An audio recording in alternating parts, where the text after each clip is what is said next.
این عکس کودکی اسکندر خطلانی یادگار از او در دست خواهرش است.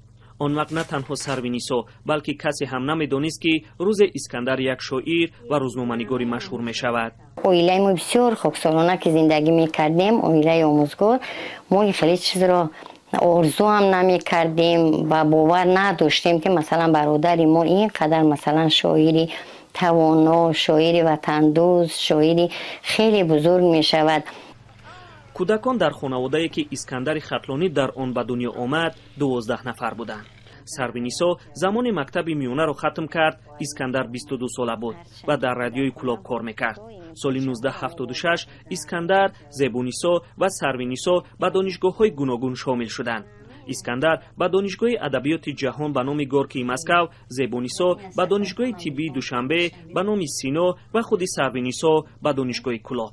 اسکندر همان سالها شهرت داشت و سروینیسو را در دانشگاه کلوب همچون خواهر اسکندر میشناختند و او افتخار میکرد که خواهر اوست. از این رادیو آوازی گم خوشی زیبای مهربانانه برادرم را میشنیم. بسیار حسیات بلند وجود ما را افتخار میکرد. بله، وجود ما را نه در وجود ما حسیات بلند فراگیر بود و از این بسیار خرسند می شدیم.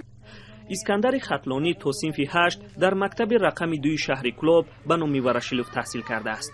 با گفته خواهرش همان وقت برادرش با خط فارسی در مکتب مشق و خودآموزی میکرد و به یک خطاط خوب تبدیل یافته بود. استادش نظرف رجبعلی بود و ما از الفبای نیوگان درس میگفت و با یاری آنها یعنی خودآموزی خود دوام داد و خیلی زیبا می نوشت. حسن خط زیبا داشت، هم با زبان تاجیکی هم با متن فارسی رو خیلی زیبا می نوشت. حسن خط خیلی زیبا داشت.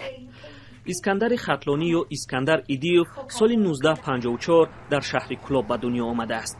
پدر و مادر اسکندر آموزگار بودند. مادرش نیهالبی نوسیرова اکثرا با شعر سخن می گفت. همیشه چشم به راه فرزند راه دورش بود. این پارچه را همیشه تکرار می کرد.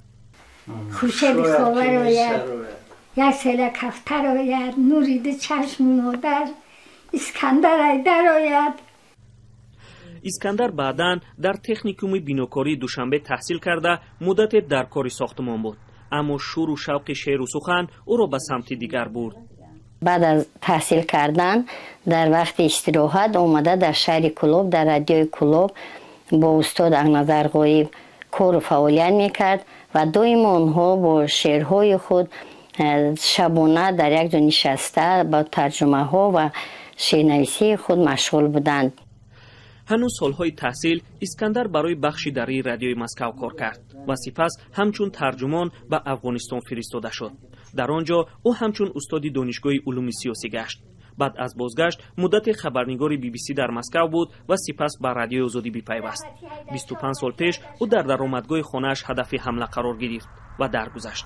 قبر او اینجا در مزارستان کلوب است. شعرهای وطندوستانه، کارنمایی حق تلاشانه روزنامه‌نگاری و قضیه فاش نشده کشتارش نام اسکندر خطلانی را ماندگار کردند. به زودی مجموعه کامل ایجادیات او به نشر خواهد رسید.